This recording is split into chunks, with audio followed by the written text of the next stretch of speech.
Deal ಮಾಡಿದ್ದಾರೆ. ಆಮೇಲೆ ಚಿನ್ನ ರಿಕವರಿ ಕೂಡ ಮಾಡಿದ್ದಾರೆ, 900 ಗ್ರಾಮ್ ಚಿನ್ನವನ್ನು ರಿಕವರಿ ಮಾಡಿದ್ದಾರೆ. ಅದೇ ಯಾರಿಗೂ ಕೊಟ್ಟಿಲ್ಲ, ಅವರೇನೆ ಅದನ್ನ ಬಳಕೆ ಮಾಡ್ಕೊಂಡಿದ್ದಾರೆ ಅನ್ನೋ ಆರೋಪ ಕೂಡ ಕೇಳಿ ಬಂದಿದೆ. ಇದಕ್ಕೇನು ಹೇಳ್ತೀವಿ? ಅಲ್ಲ, ಡಿಪಾರ್ಟ್ಮೆಂಟಲ್ಲಿ ಇಂಥ ಘಟನೆಗಳಾದಾಗ ತತ್ಕ್ಷಣ ಅವರಿಗೆ ಕ್ರಮ ತಗೊಳ್ತಾರೆ. ಅದೇನಾದರೂ ಮೇಲ್ನೋಟಕ್ಕೆ ಕಂಡು ಬಂದರೆ ಇಮಿಡಿಯೇಟಾಗಿ ಸಸ್ಪೆಂಡ್ ಮಾಡಿ ಆಮೇಲೆ ಡಿಪಾರ್ಟ್ಮೆಂಟಲ್ಲಿ ಎನ್ಕ್ವೈರಿ ಆಗುತ್ತೆ. ಪ್ರೂವ್ ಆದಾಗ ಅದಕ್ಕೇನು ಕ್ರಮ ತಗೊಳ್ಬೇಕು ನಮ್ಮಲ್ಲಿ ಆ ಕಮಿಟಿ ಇದೆ, ಅವರು ರೆಕಮೆಂಡ್ ಮಾಡ್ತಾರೆ.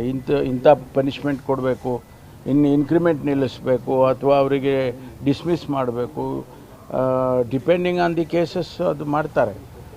ಈ ಪ್ರಕರಣದಲ್ಲಿಯೂ ಕೂಡ ನಾನು ಕಮಿಷನರ್ ಅವ್ರಿಗೆ ಹೇಳಿದ್ದೇನೆ ಈಗಾಗಲೇ, ತತ್ಕ್ಷಣ ಅವರಿಗೆ ಎನ್ಕ್ವೈರಿ ಮಾಡಿ ಏನು ವಸ್ತುಸ್ಥಿತಿ ಏನಿದೆ ಅದನ್ನು ತಿಳಿಸ್ಬೇಕು, ಒಂದು ರಿಪೋರ್ಟ್ ಕೊಡಿ ಅಂತ ಕೇಳಿದ್ದೇನೆ.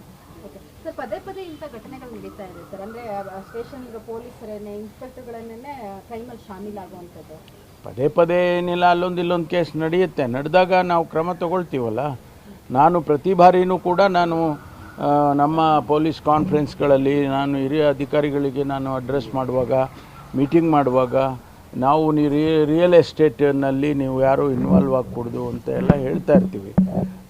ಅಲ್ಲಿ ಯಾರೋ ಒಬ್ಬರು ಇಂಥ ಕೆಲಸ ಮಾಡಿಬಿಡ್ತಾರೆ, ಮಾಡಿದಾಗ ಅವ್ರ ಮೇಲೆ ಕ್ರಮ ತಗೊಳ್ತೀವಿ. ಅದು ಮುಂದೆ ಬೇರೆಯವರಿಗೆ ಮಾಡದೇ ಇರೋ ರೀತಿಯಲ್ಲಿ ಆಗುತ್ತೆ.